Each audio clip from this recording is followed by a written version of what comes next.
BNP সরকারই চেষ্টা করেছে কৃষক ভাই বোনদের পাশে দাঁড়ানোর জন্য।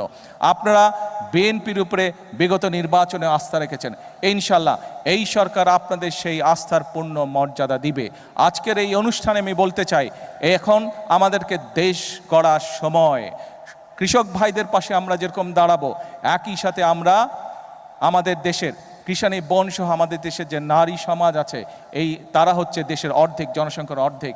এই নারী সমাজকে যদি আমরা স্বাবলম্বী করে গড়ে তুলতে না পারি, তাহলে এই দেশকে আমরা সামনের দিকে এগিয়ে নিয়ে যেতে পারবো না। এবং সেই কারণেই আমরা প্রতিশ্রুতি দিয়েছিলাম যে আমরা যদি সরকার গঠন করতে সক্ষম হই, তাহলে আমরা বাংলাদেশের মা বোনদের জন্য, নারীদের জন্য, আমরা পরিবারের নারী প্রধানের জন্য আমরা ফ্যামিলি কার্ড চালু করব।